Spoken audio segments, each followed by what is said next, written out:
Welcome out there in YouTube land. We are going live. Tweet Talk, episode 126.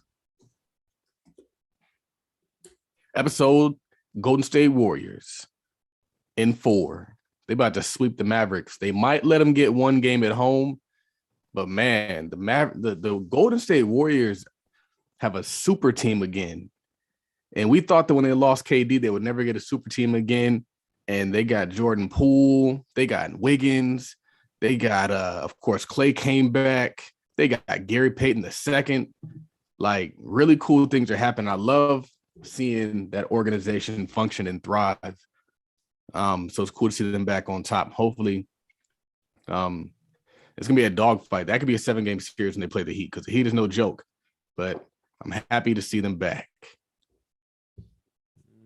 Super team, because I need a team, you need a team, we all need a team. We need a team. If you don't got a team, you don't got nothing, man. If you don't have a team, you don't have anything. I woke up today and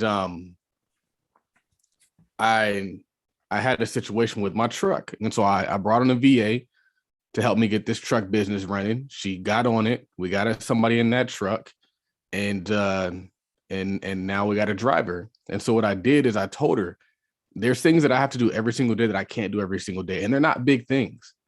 But if I don't do them, they can make big problems. And so one of the things, I'm about to block this retard. Like, sometimes I say cool stuff, but right now it's kind of annoying.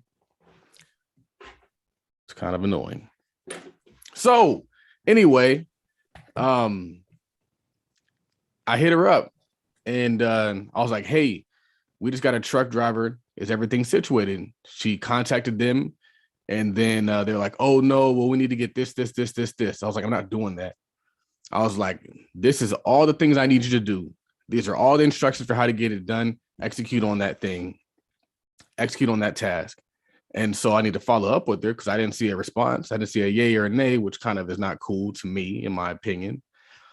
But the thing is I'm not doing it anymore, because I know that if it's up to me, it will not get done.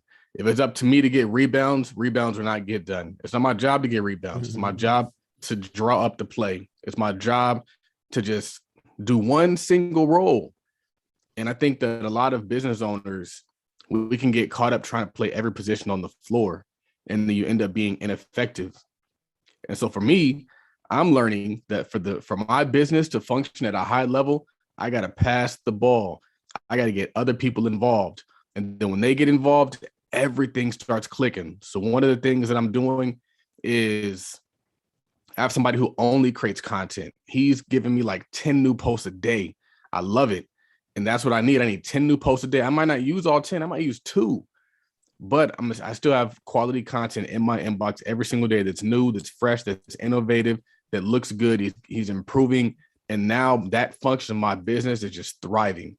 I had somebody she was just booking up podcast guests. I said, give me 100 podcast guests. That division of my business is thriving. I have somebody who I said, hey, handle the truck. That division of my business is thriving.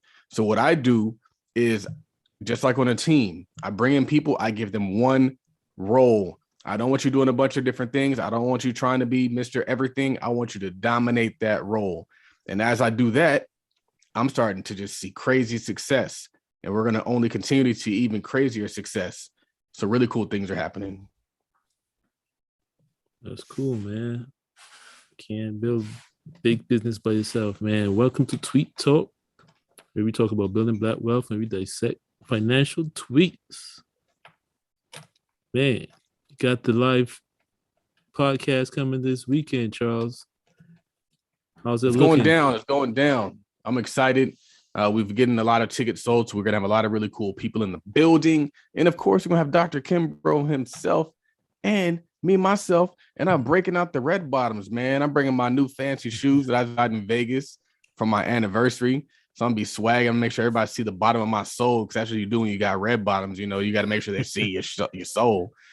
And but one of the reasons why I pulled the trigger on those shoes is because high quality dress shoes are an asset. High quality dress shoes are going to cost about $1,000. and they're gonna last forever. I have dress shoes that I've literally had forever, and I've been steadily increasing the quality of my professional attire. And so I was like, if I'm gonna buy some, and then I tried them on, you could just tell like the quality's there. If you spend a lot of money, you're usually gonna get a good quality. That's just another thing I'm finding. It's like you got to spend the money to get what you really want and to get what's gonna last. Notice that in the vehicle that we drive, notice that in the house that we live in, all that stuff, like quality truly matters. But you guys want to be there. We're going to have a question and answer session. We're also going to have some other preliminary podcast schedule. We're going to have Andre C. Hatch in the building, Erica Williams in the building, Henry Amaze in the building, Bruce Hill, New Skills, New You in the building. Of course, Michelle Welch in the building, and the one and only Todd Billy in the building. So it's going to be an exciting time, and I'm looking forward to it. I'm looking forward to not only this, but also the other events that we have coming up. We got the Black Men Building Wealth Conference coming back, so look forward to that. That's going to be so crazy. I don't know who we have speaking yet, but I know it's going to be powerful. Last time we did it, it was a 14-hour just straight content fest. It was person after person after person. We had a ton of people show up.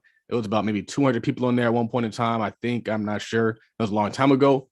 And then we raised a bunch of money and gave a bunch of money away. So we're probably going to do the same exact thing this time. Raise a bunch of money and give a bunch of money away to African-American men who are looking to do great things, either through their charity or through their business, because we need help. And I'm one of the people that I'm not out here waiting for nobody to help me. I'm not over here asking nobody to help me. I'm not begging. I'm not voting. I'm not protesting. I'm going to create something. And my creation is going to allow my people to prosper. So that's where we at, man.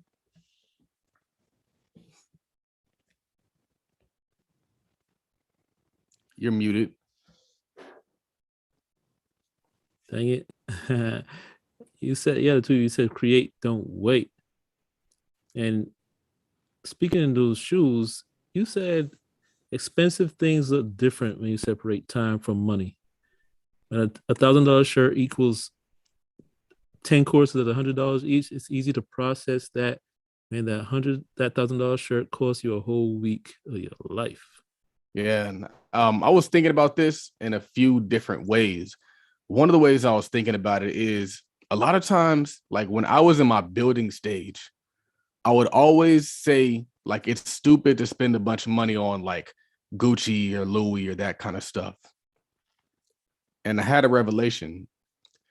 It's only stupid if you're not making a lot of money. If you're not making a lot of money, it doesn't make sense to spend a lot of money on clothes. So if you're still in the building phase, if you don't have 6 figures put away in an investment account, if you aren't strong in the foundation of your finances, you should not be buying things that give off the perception that you are in a strong place in your finances. And so like the foundation should be set. You should have some rental properties in your portfolio. You should have some stocks in your portfolio. You should have some dividends in your portfolio. And you should be able to make sure that your children are taken care of, not just in terms of if they can eat, but is their education taken care of? And not just education taken care of in the immediate moment, but can you continue to fund their education as they go through college and as they go through maybe grad school if they so desire, and then even providing an income source after that. And so what I've done is, we always talk about this, I created that dividend paying account that pays for my son's education, but it's never gonna stop. Like it's not like a job where it can come and it goes. It's not like some sort of a thing that can come and it can go. When you pay for things with assets, when you pay for things with cash flow, now you put yourself in position to have what we call permanent income.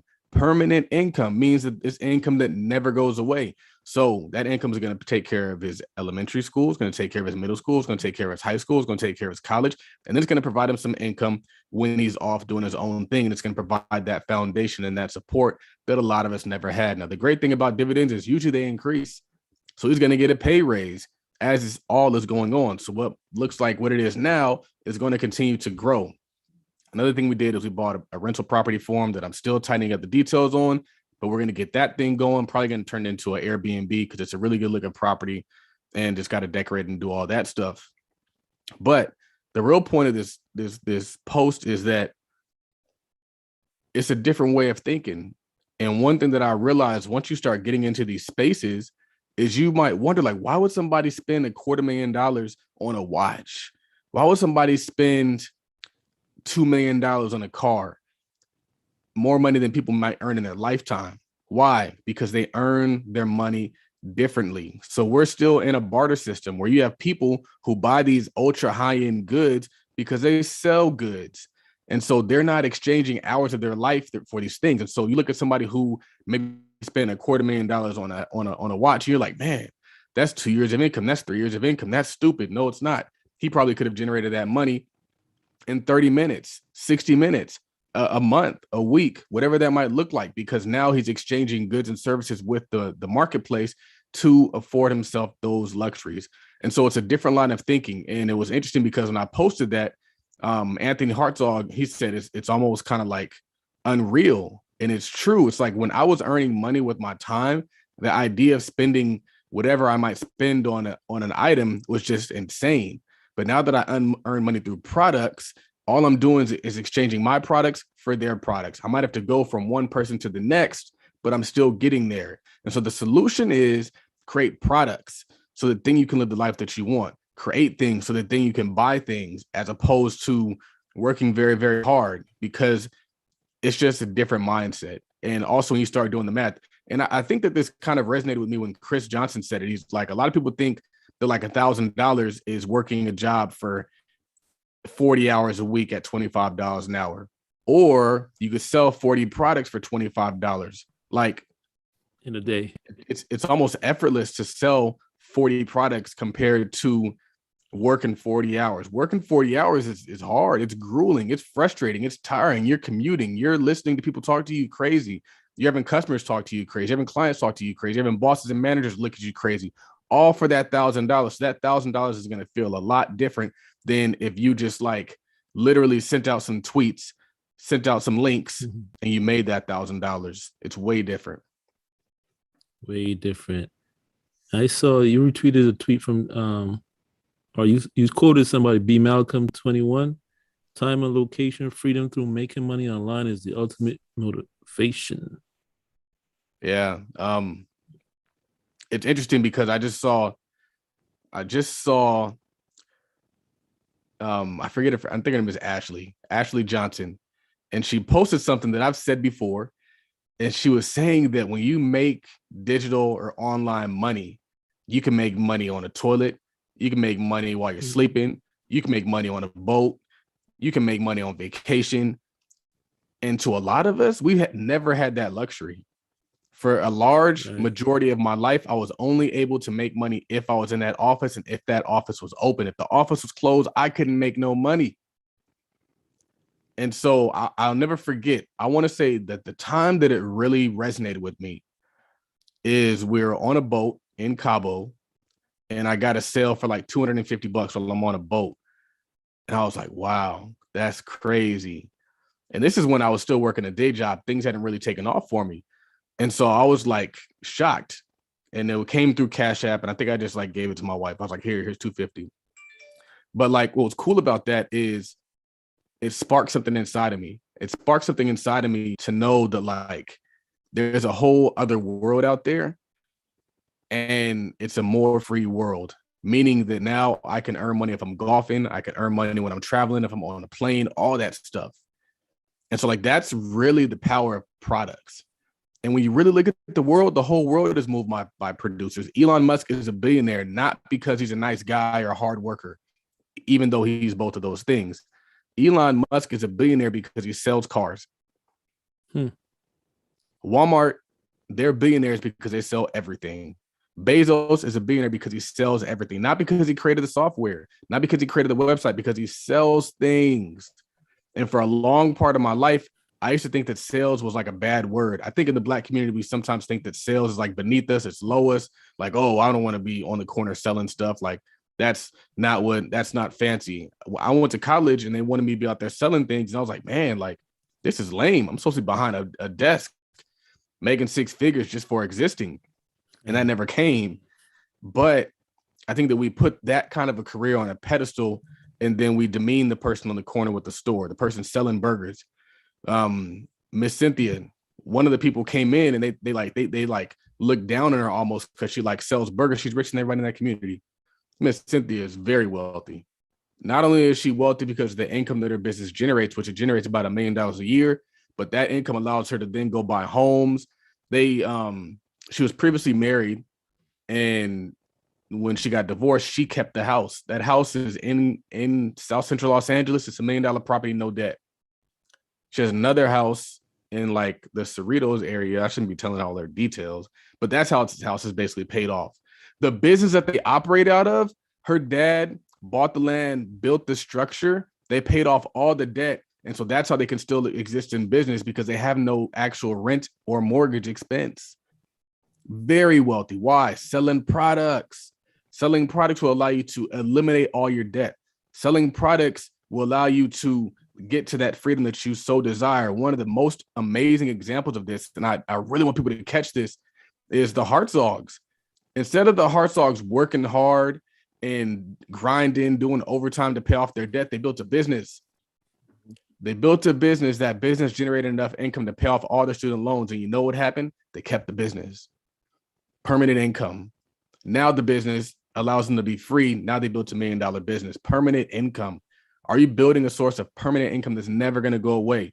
Don't solve your problems with hard work. Solve your problems with product. Solve your problems with your creation. Solve your problems with what you can think about and what you can bring to market. And that's why I'm so like aggressive with the mastermind members and letting them know, like, you need to release more things. You need more product. If you're not hitting your income goals, it's because you don't have enough product. You don't have enough marketing. You're not selling hard enough. That's what's going to get you to that goal. Yeah. You say that. I saw you tweeted out a clip of this lady in an interview. I didn't watch the interview, but she was saying sell the course until courses run out. So I didn't watch the interview. What did that mean to you though? Well, really, I want to say that's a part of a longer clip. Right. And in that clip, she was just talking about how if you have a skill set, you should be teaching people that skill set. If you cut hair, you should be teaching people that skill set. If you do nails, teach people that. If you know how to remodel a house, teach people that. And there's this dynamic that exists where you can make a lot of money doing something. You can also make a lot of money teaching people how to do that thing, because that thing is still valuable. That thing will still free people. If you teach people how to do hair, how to cut their own hair, you're still going to improve the lives of other people. I teach people how to trade options. That's improved the lives of other people as well as myself. And a lot of people aren't willing to give up their sauce. They're like, nah, this is my sauce. I'm keeping it. And I was having this conversation with a barber in Atlanta, and I was telling him that you can't cut every hair in America, but you can teach everybody in America how to cut hair. And that is the opportunity. But what people do is they work so hard to refine their craft that they hold on to their craft. And I was thinking about this today in that Bible story where God gives different people different talents, right? He gives one man 7 talents, one man 5 talents, one man 1 talent. I'm not sure if the numbers are accurate, but the people who had the 7 talents and the 5 talents, they took their talents and they put them out there and they multiplied. The person who had 1 talent, he took his talent and he hid it. And God took his talent away. He said, you haven't been faithful with what I'm giving you. I'm giving your talent to other people. And there's a lot of people out there with talent and they're hiding it. And that's why they aren't blessed. That's why they aren't blessed. Whatever your skill set is your talent. If it's management, if it's podcasting, if it's education, if you are hiding your talent, you're going to not be blessed. And your community needs your talent. We are a community that lacks prosperity, that lacks wealth, and lacks value because we don't give value to our people. I gave my value to my people and I made my people more valuable. I've created multiple millionaires. My content's created multiple millionaires. My content's created multiple free people. Why? Because I gave my talent away and therefore they're blessed and I'm blessed. If you do not give your talent to your people, you are robbing your people. You can talk about racism all you want. You could talk about President Donald Trump all you want, but you're no better than him if you're not adding value to your community. You're no better than a racist person if you aren't adding value to your community. You're robbing your community. You are not allowing your community to prosper and flourish. That's selfish. And I'm looking at you the same way y'all look at the racism. If you ain't building, you are effectively tearing it down because it's degrading, it's deteriorating. You're tearing it down through your inaction. Charles is saying if you're not part of the solution, you're part of the problem. That's funny you're saying giving your talents, but some people don't see it like that. Like they see it as selling courses or selling information is somehow wrong and it's beneath them. Sounds like what I just said before, right? We Yeah. have a problem with selling in this community. We think selling is bad. We think selling is beneath us. And that was one of the things she said as well. Is like, oh, I don't want to be known as a course creator. Course creators rich, fam. And they have impact.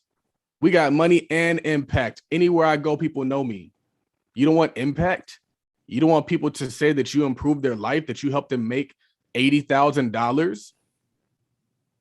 Or even $1,000 a month. Like that's life changing for some people.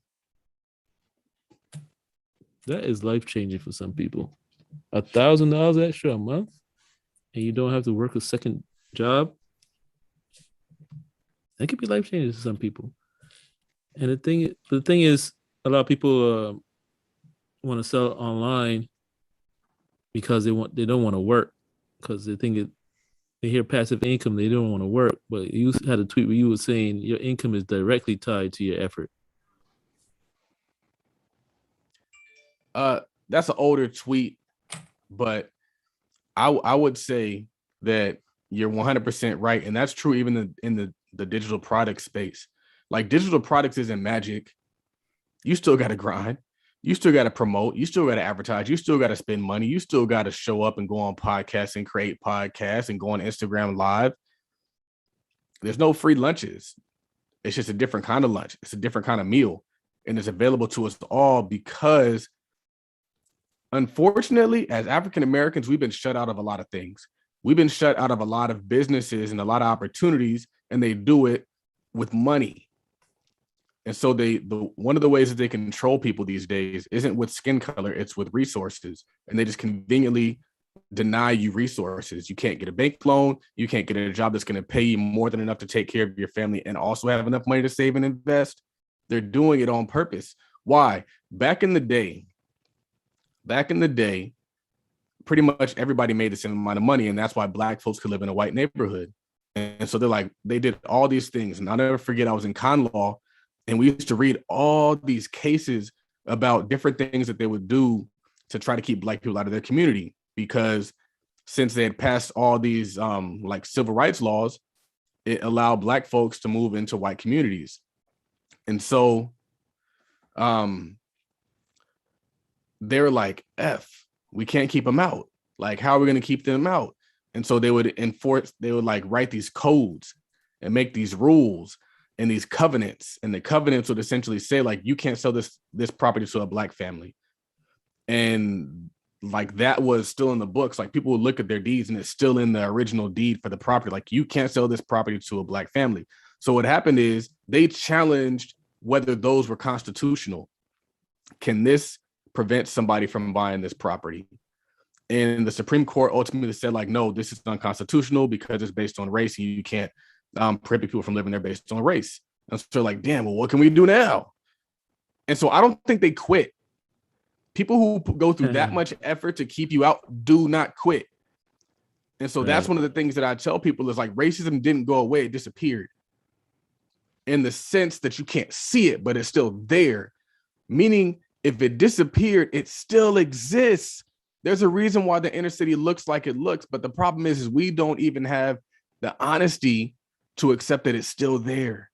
We don't have the honesty to accept that racism's still alive. They just be concealing it. And so the reason why that's a problem is that if you can't see it, you can't adapt to it. The reason why civil rights worked out. Hold on, people were talking in the comments and I was seeing it. So the reason why civil rights worked out is because it was racism that you could see. You can't eat here. You can't sit here. Your kids can't go to school here. And so they knocked each one of those things down. But then what happens? Then you have private schools. And so you have these private schools where they keep you out, and it's not because they're racist, because you can't afford it, but that schools conveniently has no Black people in it. So they've effectively created what they want. I don't share this because I want to get into their institutions. I share it so that we can know that mother effers never loved us. Therefore, we need to create, build, and support our own. And that's what I was talking about since the beginning of time. And that's all I want people to understand is that like it's not going to change, but if you want better, you got to do it and you got to build it. Yeah, it's funny because it's like you gotta think about it. Like you said, people put in that much effort to hold us down. You think they just gave up because somebody passed a law? Somebody Right. said, "Yeah, you better stop that. You better stop that." And they went like, "Oh shucks, it don't work like that." Especially if the government itself is the one behind most of the oppression anyway. Like Right. they wrote the oppression in the laws, and those are the people you depend on to write it out of law and have a change of heart. Does not work like that, man. Does One of the not things work. I tell people is the government ain't nothing but a bunch of people. We like to sit here and think that the government is this magnificent magic ethos. Like, nah, it's people, ordinary people who go home and live daily lives and have friends and have people that like are in their network and they're part of these organizations. Like they're just normal people and they might play a role and play politics. But at the end of the day, like it's the same people who like there's racist folks in the government too. Right. And in law enforcement at all levels. I remember that there was somebody, I forgot where I saw it, where they were saying the FBI had looked into all the law enforcement agencies, and it was like shocking how much uh how many white supremacists, or no, that's not even the word, like, but I guess white supremacist groups had infiltrated pretty much every law enforcement agency at various levels. Right. Like these people didn't just disappear. They didn't just stop telling their kids what they believed in. They just stopped saying it out loud. They just stopped saying it in public. Right. They just stopped getting caught on camera talking about it. Most of the time. and Most of the time. Still and do it. to be clear, I have no problem with racist people. I don't. I just want us to adapt. I want us to understand what's really going on because it's sad that we have people who are stagnant because they think all our problems have gone away because they haven't gone away. And the only solution is teamwork and us coming together and putting together systems and supporting each other and building it up for ourselves. So like that's what I'm saying is, and that's what I'm trying to really get through people's heads is like, it didn't go away. They ain't gonna save you. Reparations ain't coming. Joe Biden is not the savior. Right, right, right. Be sure to follow us, folks, on Twitter at Tweet Talk Pod. It's Tweet Talk POD. Follow Charles on Twitter at Real Todd Billion. Follow myself on Twitter at Work Money Life. And for y'all on Instagram, follow us at Tweet Talk Podcast and follow the parent company, Todd Capital, at Todd.capital. And let's jump into this episode's segment of Black Billionaire Banter.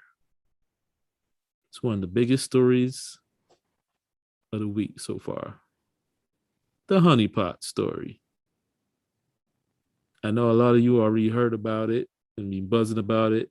And if you haven't heard about it, there's a company started by a Black woman called the Honeypot Company.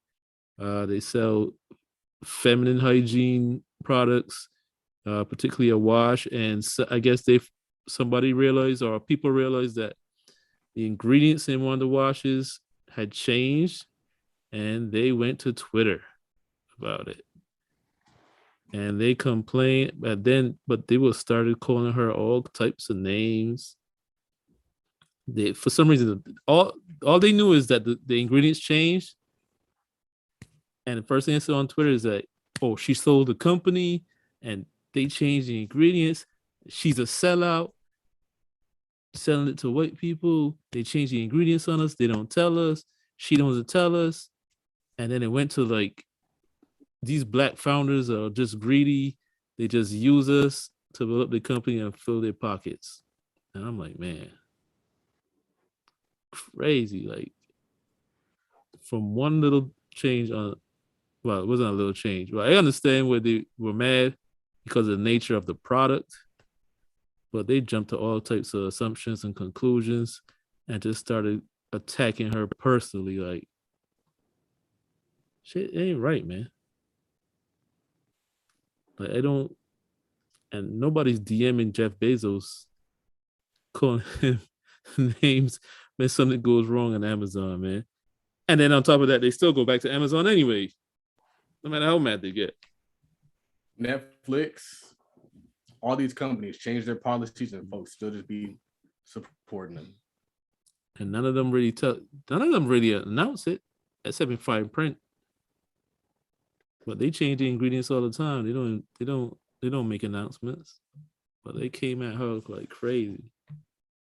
And it's like proof of what some people say. Like I would say some black women don't like black women as much as they say they do. Some of them. I actually believe that because a lot of that stuff is fake. A lot of it is fake love. It's like they just kind of like do it so that they don't be seen, so they're not seen as like a B word. But it was crazy. And it's like you said, how do people feel like they get to tell people how to run their business? What's your experience with that? I mean, it happens to a lot of us. We've seen it. We've seen it with Jay Morrison. We've seen it with pretty much anybody with a public platform. I don't know why people do it. Maybe we've talked about this before, how kind of people feel like since they're a consumer that they know how a business should be ran. And they can give you all the tips and like, well, you should have done this and you should have done that and you should be doing this. And like, it's easy to say that from the outside in. But when you're actually in it, like you have no idea why she changed the ingredients. And you're willing to like ruin her and her company over just that. But in a lot of instances, some people are just looking for a reason. I think people are just looking for whatever reason they can find to tear down success. Because, and I made a post about this, I was like, if you really cared, why didn't you like just ask her, send a DM? But no, they just resorted to like, no, and this is what another thing I said is like, if it was really like a genuine concern, like you wouldn't have immediately jumped to like tearing down the company, like, oh, we're not shopping here anymore, and you guys shouldn't shop here either, and this is why. It's like, for me, that's why it speaks to jealousy. And so like success creates silent enemies, and people, they're gonna be envious of you, not because of anything else, but they're gonna justify it. And so a lot of times what happens is they're gonna come at you to tear down your business, but they're not going to do it behind like their true motives. They're not going to show up and say, I'm a hater, you're making more money than me, and so therefore I want you to be unsuccessful. No, they're going to say, oh, well, you shouldn't be teaching people how to trade stock options. Oh, you shouldn't be selling your courses for so much money, or you shouldn't be whatever the issue might be. It's always going to come behind some noble kind of cause, quote, noble. And so somebody said that's the real black on black crime, and it is. It's like I personally think that a large, like, all black folks didn't want civil rights. Like all black folks, like that wasn't just like the common Negro narrative. It's sold to us as that, but it wasn't the common Negro narrative. Just like there is actually like black conservators. If you read the book, I want to say David and Goliath, it says that like Martin Luther King Jr., his marches in a lot of instances weren't really as big as they were perceived to be. The way that he made them seem bigger is he would host his marches on Sundays when people were getting out of church, so they'd already be out and on the streets anyway. So then it would give the perception that the movement was larger than it actually was. And so I bring that up because I believe that there might have been some people who were kind of jealous of even the success that other black business people were having. And they're like, well, I'm not successful. I'm not achieving that. So it's like, I don't really care if your business succeeds or fails. And so I think we do need to approach our economics a lot more inclusive. Like our economics shouldn't be exclusive. Everybody should have the ability to participate, and I think that's why, like the white community builds their wealth the way they do it with the stock market and allowing people to have ownership in all these organizations because they realize like if too many individuals are successful, it's going to topple down. You can't be top heavy. You have to have it spread out amongst the masses. So we don't just need a few black rich people. We need everybody to be rich because if you don't, they're going to eat you. They're going to eat the rich. They ate me.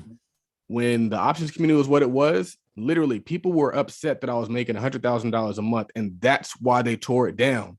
It had nothing to do with the information. It had nothing to do with my personality. It had nothing to do with anything. It was that I was making $100,000 a month. And so they actively went after my community. They literally sent DMs to people. They opened up their own things and they funneled people out of my group. Why?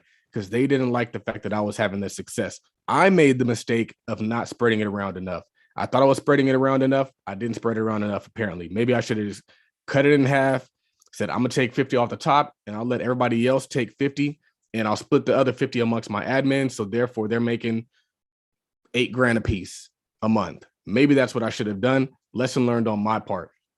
But essentially what I'm saying is that like we have to really analyze the motives of the critics. We can't just take whatever a critic says as though it's noble, because another example of this is Tony the Closer.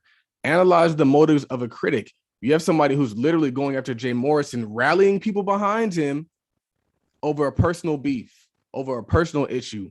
And it's not even over a personal issue. It's really because he didn't want to work with him. It has nothing to do with the actual details of the falling out. It's everything to do with he pulled out of the event. He didn't want to work with him, and he got upset about that. But what's interesting to me about that is before that happened, he was happy. He was bragging there, riding around in limos, flashing cash. It was lit. And so like, that's one of the things that I've noticed is people will love you until you cut them off. And then you cut them off and now you're the enemy. Now you all things bad. When I was cutting the check, we was homies. When I was cutting the check, you ain't have nothing negative to say. When I pulled that check away, now all of a sudden I'm all these negative qualities. Like what changed? The motive. That's the only thing that changed. Analyze the motives of the critics. You need to be looking at the reason why somebody's criticizing somebody to truly make a decision on whether their criticism is valid, because you guys could be destroying something that is potentially great. And we did, and we continue to do it. We're continuing to do it. Yeah, Tony also turned on him 500, and it was like, you gotta ask yourself, is these people that you saying are scammers really scammers? How come you only telling us that these scammers once you lost out on some money or on a deal or something? All of a sudden, they didn't pay you what you thought you should be paid, and all of a sudden they're scammers. Right. Scammer is the new N-word. People just be throwing it around. They don't even have any you know who's a scammer? I be getting emails. Like my wife got an email and it said it was from me, but it was from like some random thing and it had like a link. That's a scam. Again, we think that selling is beneath people. As a culture, we think selling is bad. Therefore, we correlate selling with scam. We correlate selling a product with a scam. We correlate creating a fund as a scam because we just are ignorant in that space. We're ignorant of business and investing. And that's okay to be ignorant, but it's not okay to be ignorant and opinionated. And there's a lot of folks out here that are ignorant with very large mouths and very large platforms, and they're leading people the wrong way, and they're destroying something that could be potentially great. Tulsa Real Estate Fund had the potential and still does have the potential to be something really great, and they have built something really great. That Black House is a magnificent structure, and it is literally a landmark in the community. And now it has like a black mark on it, all because of some ignorance and misinformation. Ignorance and misinformation and ego. Funny thing is, if you're ignorant, you're supposed to get yourself educated before you start throwing out opinions, like you said, man. Education is hard, though. That's why a lot of people don't do it. Thinking is the hardest work. That's why most people don't do it. Most people don't think, they follow. And they're just going to follow whoever's the loudest, whoever posts the most. Yeah, man. It's crazy. Now, you had a tweet where you said millionaire-minded people I move by a few hundred or a few $1,000s. Easy Very to important tweet. easy to reinvest when your vision is larger. Very important. I've done deals. Specifically, I did it. I'll never forget. We bought a rental property, and it was a bunch of us in this rental property. And like people expected that as soon as the property cash flowed, that we were just going to start just sending out money. Like, oh, here's your money, here's your money, here's your money. And it wouldn't have been that much money. It'd have been like a few $100 a month. My thinking is this ain't no money. Cause I got yacht goals, I got yacht vision, I got mansion vision, I got Ferrari vision. And you don't get to yacht, mansion, Ferrari over $100. So what do? You reinvest it, you put that money back to work so that it becomes larger. And so like that is what a millionaire minded person is going to do. A millionaire minded person is focused on the large picture because I can't do nothing with $100 but reinvest it. And so what happens is small minded people will kill a large deal or potentially large deal. And so you can't even do business with people who don't understand that. And unfortunately, that is a large part of the reason why like investing, like in terms of like accredited investors and whatnot, people who could participate in these deals was so limited. I used to think they were holding people out. Like, oh man, they're holding Black folks down. They don't want us to invest in these projects that could potentially make people money. But what the problem is if you go into a deal with the wrong mindset, you will kill the deal. You'll ruin it for everybody. You'll literally, we have properties now that have appreciated 3 and 4 times that if we were out here like pulling out the cash and doing all these things, we would have lost the properties. We wouldn't have any cash to sustain the business. And so you have to have like, and I think that's why I've never really been moved by like the small stuff. Like I'm not really like, I don't get excited over the few hundreds.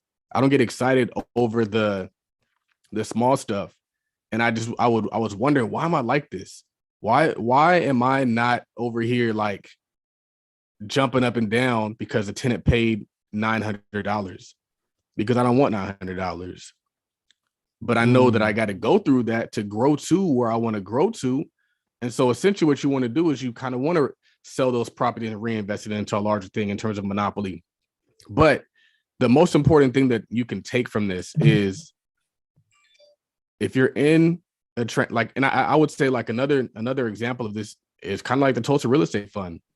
It's like folks were over here like harassing people over their dividend, not realizing like in the beginning of a company, your responsibility is to reinvest the dividends.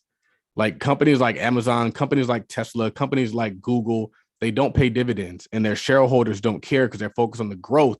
They're focused on the big stuff. Those early employees of those tech companies, they take less money because they're getting stock because they're focused on the big stuff.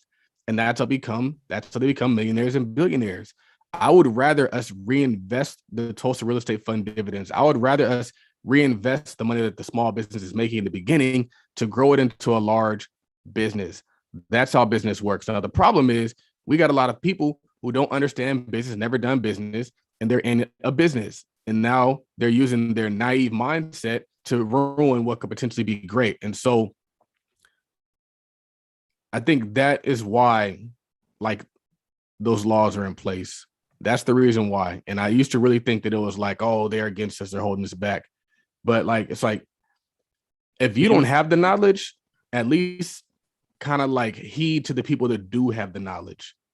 Like, don't just be on here just talking. I see people in the comments all the time. They don't even understand any of the stuff in terms of how that stuff works, but they have these strong opinions. Ignorance and opinions don't match. Are you talking about the accredited investor rule? Is that what you meant? Yeah. Yeah, look that up, folks. Yeah, I mean, I kind of get it.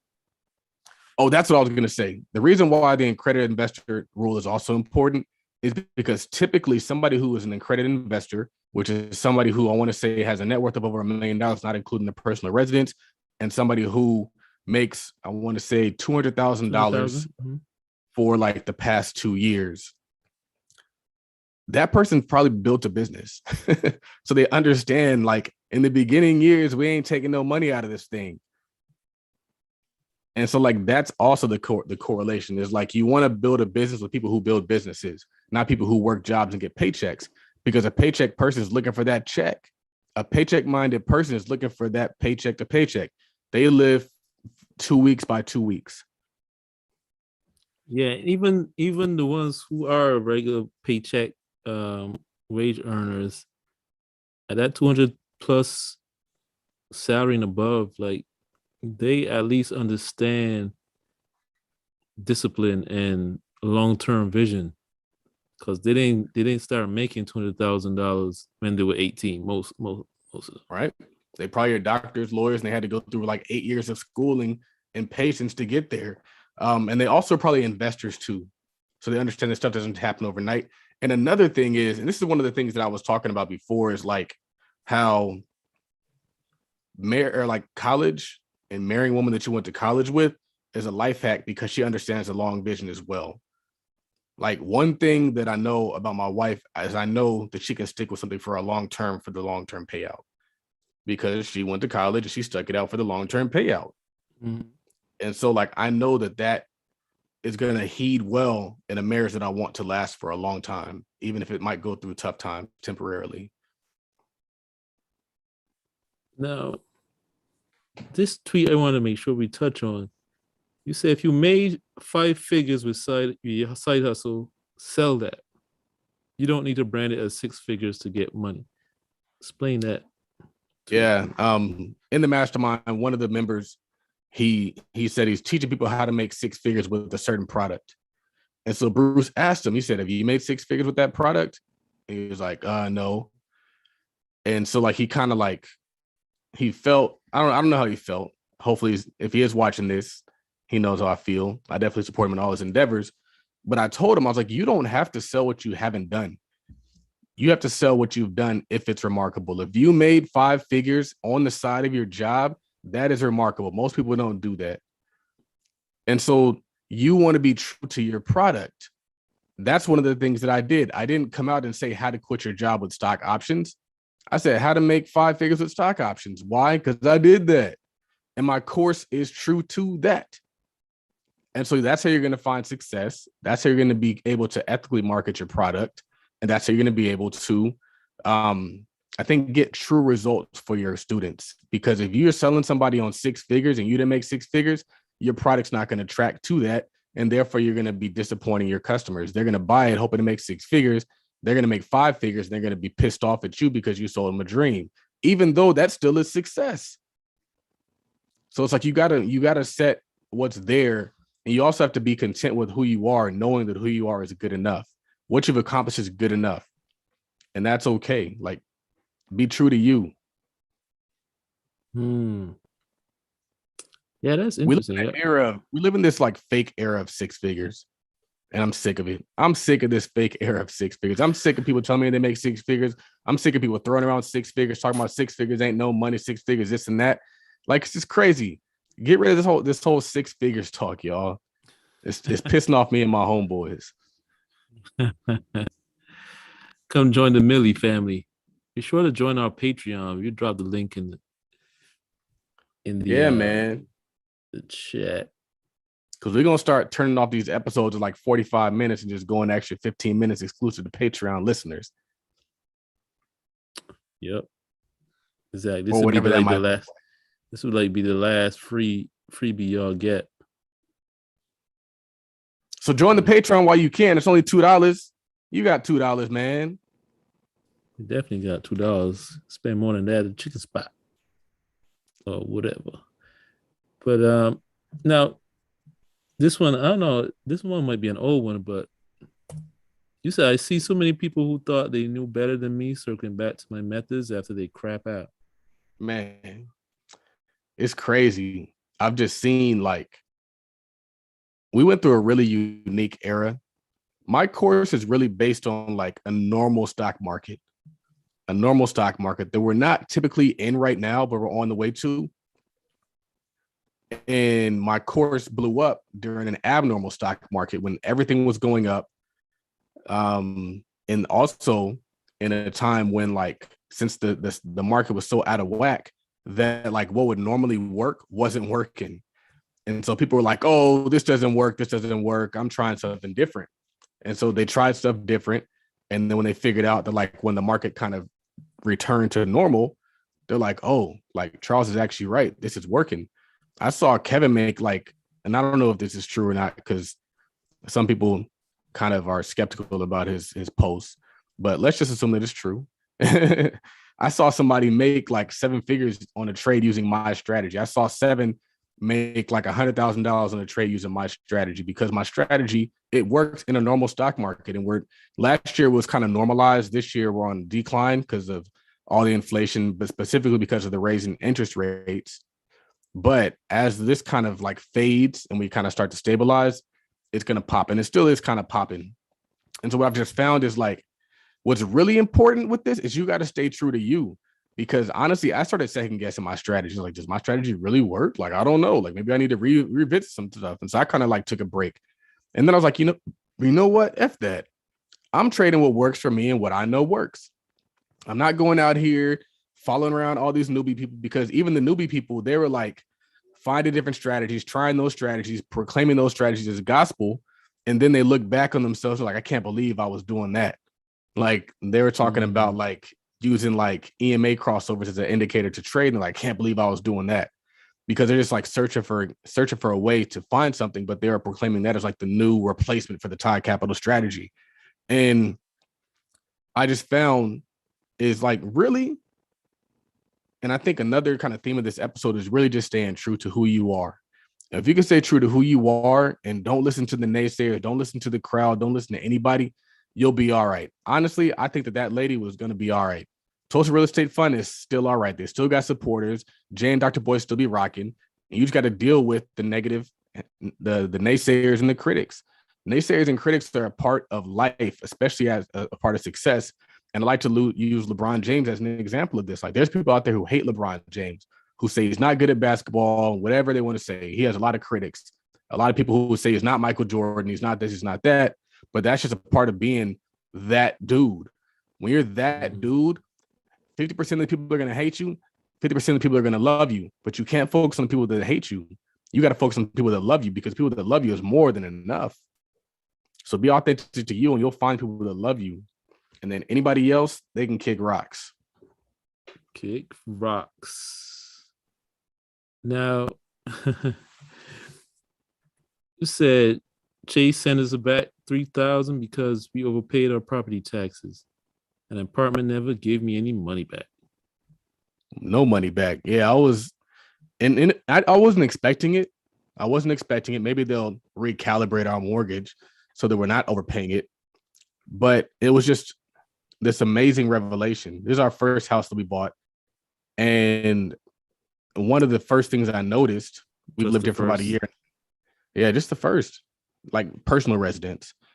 And so we lived here for a year and a half. And after that first year, we realized they didn't send us no rent increase letter. Send us no mortgage increase letter. Because like, when you live in an apartment, that letter's coming. So you're kind of like, it might already be tight. And so you're all like, man, they're going to raise the rent on us. Then it's going to be tighter. We're going to lose even more money. And so you're like counting down the months that you have when your rent's still the same. And I didn't have that thought this year. I didn't have that feeling this year, because we just know like our mortgage is going to stay the same forever. And like that alone is a wealth hack, just knowing that you can grow, but your mortgage can't. You can grow, but your expenses are going to stay the same. So another thing that I realized is the homes around here are just going like crazy. So when we first moved over here, we're like, I want to say the second phase of homes. We did that on purpose because they told us they're building 12 phases. You don't want to wait till the 11th to the 12th phase because the prices are going to steadily increase. So we're like, nah, we got to get in there ASAP. And so like, as soon as they said that these homes are available, my wife ran down here with a check to hold our spot. Boom, we got in here. We paid $550 for the house. The home right there out my window that I'm looking at, the model home is listed for $830,000, Raphael. Wait, how much did you pay? I paid $550. And the home next door is $850. And they're not even done building over here. A year and a half. A year and a half. What stage do you think they're in right now? I'm sorry. Oh, what phase? I'm not sure. Yeah, phase. Because they started to build more. They're building down that way. They're in the process of building across the street. Because like I said, it was all dirt over here. So they built, it's a mixed community. So we have like some townhomes over there. And then across the way, they're just going to be building single family homes. They're going to be building more commercial over here. So they're going to be improving that. But that's another thing a year. I never got any equity out of an apartment. But you know what? The apartment owner did, where we used to live, which is not too far from here. They just built a Top Golf. And they're in the process of building an IKEA across the way. And as they can continue to improve the amenities, all they're going to do is increase the rent on people who live there. That's all they're going to do. So when you rent and things improve, your life gets worse. Your life gets worse. You don't make, you're probably going to be making about the same amount of money and your expenses are steadily going up. But when you own and things improve, your life improves. Now, what's really cool is everybody who lives in my community is making money. So again, if everybody around you is rich, ain't nobody tripping.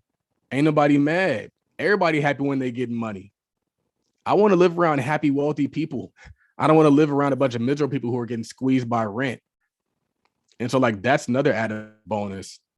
And then lastly is them sending that check back to us. I was just like blown away because quite honestly, imagine if that happens every single year. I'm okay with that. I'm okay with overpaying my taxes, knowing them by like $300 a month, knowing that I'm going to get a $3,000 check every single year. That's pretty cool because my rent or my mortgage is still cheaper than what it would have been if I was renting. I have a friend, he's a lawyer. He actually moved into where I used to live. And he told me he's paying $3,000 a month. I was like, damn, they charging you $3,000 a month to rent and you still got to commute to work. Like, that's crazy. And so a lot of times, and I don't really have this debate anymore on the timeline because it's just kind of a beaten horse, but I used to really go in on the benefits of home ownership and why people need to own a home versus rent. And people would get on there and they'd challenge me and they'd tell me all these different things. And I just got to the point where it's like, I don't need to have that conversation with you, man. My balance sheet to have that conversation. My balance sheet to talk for me. All these extra benefits we get to talk for me. The fact that my mortgage never increased to talk for me. I don't need to talk. I'm happy. I'm comfortable. I'm in a position now. My wife really don't got to work. Why? Because we bought a home.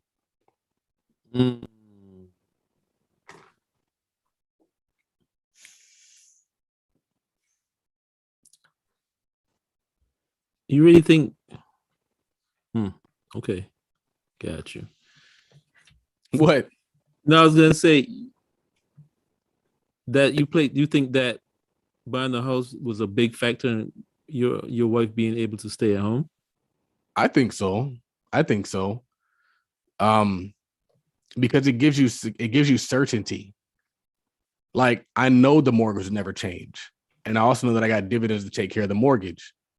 So like, that is certainty. But if you don't know what your mortgage, and also because we're locked in. So like, imagine if we're living how we're living now, and then we needed to get a new apartment and she didn't have any income.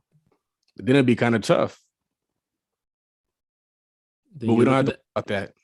Then you're looking at her like, you might have to go back to work. Right. I might need it just to prove that you got, because these days you got to have 3 times the income to qualify for a house. You don't got to just be able to pay for it. You got to be able to pay for it 3 times over, or 2.5 times, whatever the rule is. But a lot of single people cannot buy a home in California or cannot rent in California. Single people cannot rent in California. I know single people who, like, even if they make enough money to pay, they still make twice. My sister's in that situation where like she's applied for places and they're like, okay, well, yeah, you can afford it. And yeah, you get this income because she also gets like child support. But like, we're not considering his income as a part of the household. We're considering the child support as a part of the income. I think they should argue that, but that's just the way it is. So I know a lot of single people who cannot afford to get a house or get an apartment in California right now. They need to move, but they can't even move to Dallas because Dallas is expensive. Atlanta's expensive now. You got to find the next spot. It might be Charlotte. I don't know how long that's going to last because Charlotte's kind of been popping for a minute. Yeah. So basically, Charles's advice is buy some land and put a mansion on it. That's a currency line, but yeah. I mean, that might be an option as well, just buying some land and building. We got to get creative, man. And I tweeted this. I said, there's no problem, just opportunities to be creative. Like, we have to create our way to success. Whatever people are telling you, F that. That's a part of their agenda. You got to create your own agenda. Yeah, because letting someone put a limit on how much you make per month is ghetto. 100%. We're gonna wrap this up pretty quick. Yeah, we've been talking. It's crazy. These episodes fly by, but I know I'm gonna listen to it. And I know y'all gonna join that Patreon. Make sure you click that Patreon because we're gonna be adding so much value. And wherever we are in terms of value now, it's only going to increase more. If you're a part of the mastermind, you know the mastermind started off, we're doing like one call a week. Sometimes I was missing those calls. Then we shifting, we're doing one strategy where we're working with like 4 different speakers. And now we do a call every single morning. We got shirts, we got mugs coming, we got a podcast coming. Like, we really out here. So we only going to continue to add more value to the Patreon. So it will behoove you to get in there while it's cheap. Here's the thing about the Patreon too. It's not just Tweet Talk. It's not just the two of us. It's also Michelle Welch, Powerhouse. It's a 2-for-1, baby. Both podcasts, both of the Todd Capital podcasts are in there. Create, don't wait. Create, don't wait. So we're gonna wrap this up. Make sure y'all follow us on Twitter, like I said, at Tweet Talk Pod, POD. Follow my man Charles on Twitter at Real Todd Billion.